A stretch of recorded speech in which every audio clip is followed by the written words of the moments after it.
Hello, this is my first podcast in a while, and I am not even using my headphones or microphones, which my training coach for podcasting told me I should. So I'm going a little rogue, but we'll see how it sounds, and I'm just getting back in the swing of things. So I think the last time I recorded a podcast was in October. I have, let's see, what's been going on since then? I'm now 9 months into my new job with Aether, and I've recently taken up more responsibilities with my previous employer before I got into Web3, Insight Finder, now renamed Insight Finder AI. So I really love leading marketing and coming up with positioning, and the AI and Web3 spaces are very dynamic. So I'm excited to work with people in both places and help their businesses grow. For Aether, in the 8 months since they've had their product, which is GPUs as a service, we've grown to $100 million ARR. And Insight Finder AI is building new products, initially started as observability and incident resolution for IT, and has now moved into observability and quality monitoring for AI solutions, which obviously now all companies are moving into AI and understanding how AI can help optimize their businesses. So very exciting space to be in. That's the business side of things. Spirituality side of things, I am still meditating every day, usually do that before the kids wake up in the morning. I spend about 20 minutes doing that. And of course, that's after I do my cardio workout in the morning, which I've been doing since I was a teenager. And that's still a very important space and place for me. And as I get more into my spirituality and understand how mind and body are engaged, I understand more why it feels so important to me. And I have more of an explanation, holistic explanation as to why exercise is so important to me and how that really makes a difference in the beginning of my day. I mean, before, I would say I isolated the way I thought about mind and body, in that I worked out in the morning, and that was my, initial sort of, felt like it was for my mind, but really like that was the time for my body, and that I could work out and kind of zone out. And then I would notice the positive effect that would have on my mood and demeanor. But I now that I've gotten more into breath work and yoga and different aspects of spirituality, I understand how all those things work together, and I'm more aware of it, and acknowledge it and thankful for it, and also make changes and adaptability, for it. I would say right now I do about a 40-minute cardio workout, and then, about 20 minutes of yoga, whereas before I would have probably done an hour plus of cardio and then just called it a day, no stretching or anything like that. So me from 10 or 15 years ago would be like, what? You spend 20 minutes on breathing instead of getting 20 minutes extra of running miles or going on the elliptical or something like that. But people change, and it shows that the mind is adaptable and the body is adaptable. And I think that's a good lesson for me in the future, and also for anyone who has regimented routines or feels very stuck in their ways, because things do change, and it probably takes inspiration and for me, slow evolution over time, because I still probably would err towards being not stuck in my ways, but like really enjoying my ways and my routine. But it does change over time. So that's good. It's good to have that, and it's good to be adaptable. Of course, the other side of my routine that's completely changed over the past 5 years is having kids, and now they are an integral part of my workout, or integral part of my routine, and will thwart my routine and override my routine if anything happens in the morning, or when they wake up and things like that. So that's a little update on my life. Let's see, we are approaching Easter weekend. Kids have had an Easter egg hunt today, and I actually went to Duke Chapel because I won't be able to go there on Easter Sunday. It's a lovely service that they have in the chapel. It's a welcoming of all faiths overall, but, they do have a Methodist centered ideology. So that is, the predominant sort of main theme in service, especially as these major holidays approach. So I won't be able to be there on Sunday, but I did go today, and I spent some. It's making me a little teary thinking about it. I spent some time just in the front few pews and really quieted my mind and just reflected upon all the great, people who have, worshiped there and who are dedicated to thinking about a higher power and, connecting to the greater good in their own way. I also lit candles, one for my professor, one of my favorite professors at Duke, Dean Wilson, who passed away suddenly, but I think he was in his 80s, but it was still sudden. He passed away in the fall, and he was one of my favorite professors. I had him for 2 seminars, and he was really special to me because he was, very smart, learned in history and religion, but very inviting for different viewpoints and personalities to come forward, make a statement, elaborate on their thoughts. Sometimes when college kids are in class, they will say something and they'll be like, I've said my statement and I'm done. And I remember Gene Wilson always being like, come on, say more about that. And so, and he would get excited and animated. So he was amazing. I enjoyed lighting a candle for him. And then I also lit a candle for my grandparents who are in 3 out of 4 are, beyond this world right now. And one of my grandparents went to Duke, was very into history and religion, and my other 2 grandparents were very into Duke sports, and so I lit a candle for them. So that was a good way to start the holiday weekend before all the craziness starts, which is, Saturday full of Easter egg hunts, and then Sunday more of the, traditional time with family. Another thing I wanted to mention, this relates to going to Duke, and also a few weeks ago I had to go to a tech conference in California called the Nvidia GTC Tech Conference, which is very AI infrastructure focused. A lot of our clients were going to be there, and it's just, one of the biggest centralized places where they will talk about AI innovation and direction, of all different aspects of AI and how it's transforming different industries moving forward. So I learned a lot. I love going to industry conferences, kind of like any conferences, because I just love to hear different points of view, and I'm basically like a sponge and I learn a lot. So, as I listen to different companies present and give their perspective, it was great to think about how the companies I'm working with fit in, but then also how transformative AI will be in the space overall. So got a lot from that. That was my first time being back in San Francisco since I left there after a major life change in which I left a relationship. I was working for Facebook.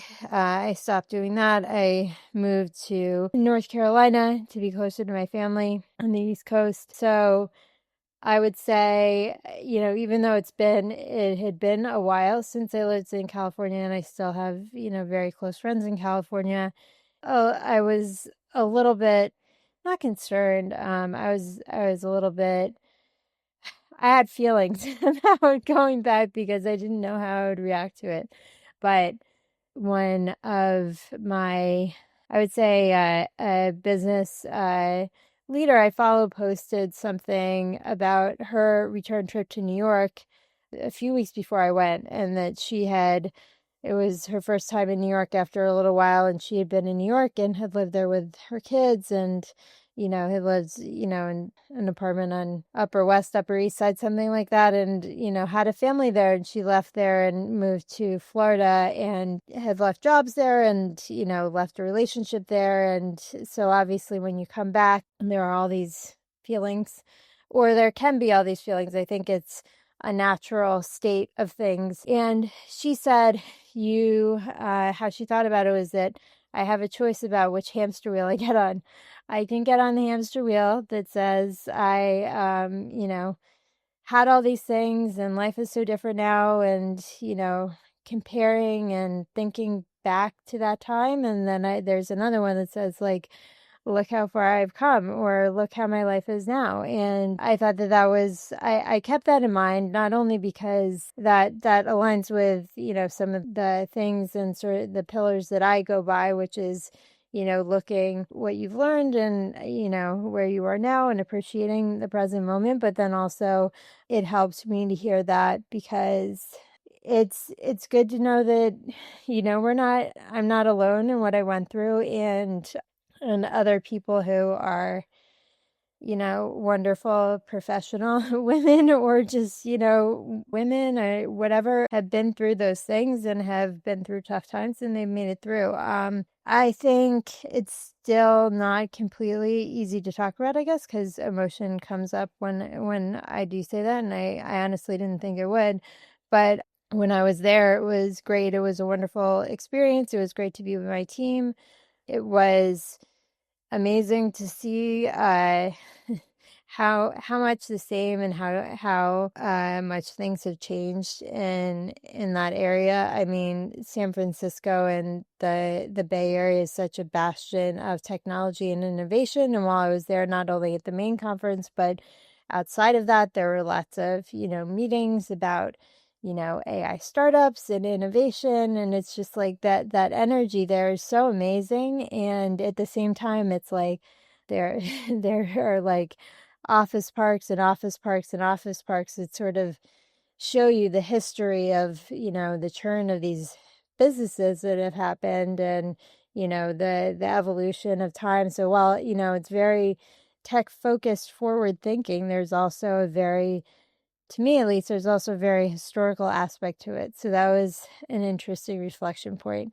I got to see a lot of office parks because I had to stay at a hotel that was like 20 minutes away from the conference, because the conference had so many people, it was so overloaded. So I had a lot of time to reflect and think about the neighborhoods that the Uber the Uber person was driving me around. But I thought about it in terms of both going back to San Jose, being in that area that I was in, as well as, going to Duke today and going to the chapel, that places are really portals. And they're portals not only for us, but then also ways that we can reflect on, those that have come before, and, those that can come after us. So yeah, that was interesting to think about, because I guess when teaching in spirituality, or one aspect is, how do we think about time? And, time is a construct, as, many will say in the spiritual world. And when you go back to a place that you've been before, and you've been at a different age, you're sort of like, I'm this person now. I was that person then. There is an essence of me that is the same in this place, and this place is evoking the essence, or, parts of me that was there before. But like, not look how far I've come, but like, it's like those 2 points are merging. So that was interesting to think about. So that was my experience over the last 2 months, last week and last month. And now I am hoping to get back into podcasting a little bit more. My goal is to talk about both business and spirituality. I think both are very important. And, I guess bridging the two, no, another topic. I many advising me will say I need to be more be more narrow in my focus. But I want to talk about parenting, I want to talk about business, and I want to talk about spirituality. And all three things are fascinating to me, and maybe that makes my mind seem a little all over the place sometimes, but all are very important to me, and all are helping me evolve. And I don't think I would be as good or as connected with one without the other. So I think that's my plan. I still want to talk to other people. I honestly just want to talk to my best friends, first of all. So we'll see if I can get them online. But then I also am part of several communities of spiritually minded moms, business moms. And I want to talk to them too and say, just how are we evolving as women, and how are we evolving in raising our children? One other thing that did happen, catch-up session, was that I switched daycares, or my husband and I decided to switch daycares for my kids. They had been going to a community daycare in our town that had been around for 35 years, and it was great. It was where they first, when I first went back to work, and they were cared for by a lovely woman who had managed babies for 30 years. She recently had retired, and my kids were beyond the baby room.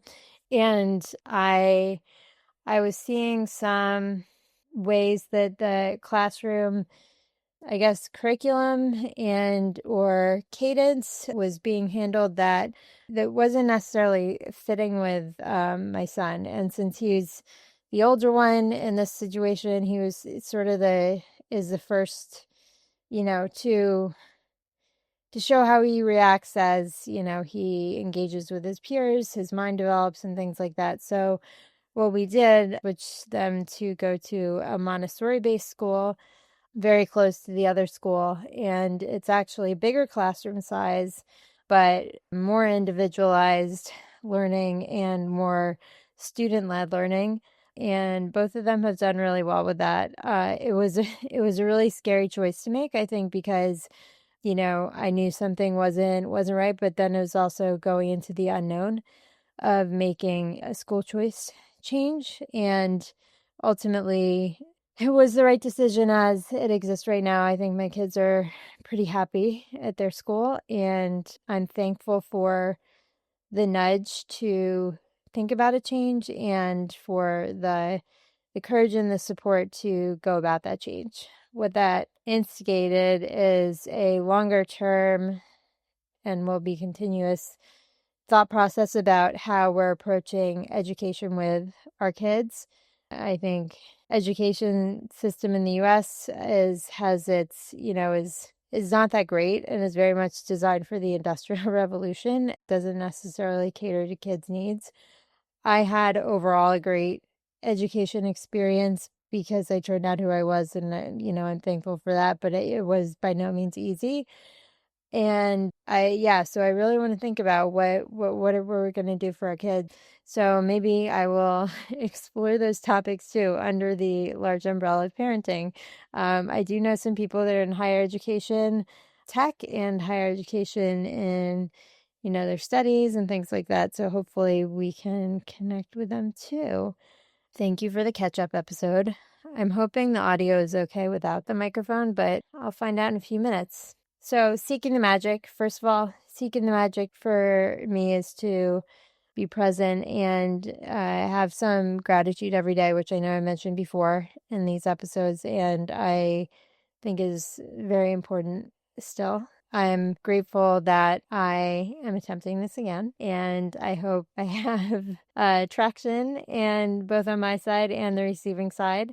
And I'm grateful for having experiences to go back to, California, go back to, my school, which I lived near, and, reflect on the person I was then and the person I am now, and, the lessons that I've learned as I've become who I am now, and how I can hopefully share those lessons with other people. I'm grateful for working in a really cool tech space that's going a lot of places. So I hope to share lessons of business and marketing and things like that with everyone, and also a career development in a non-linear fashion. And then I'm of course grateful for my family, my husband and my two kids, and how they teach me lessons every day. So those are the things I am grateful for, and those are my magical moments, and I hope you can see the magic in your day today. Thank you.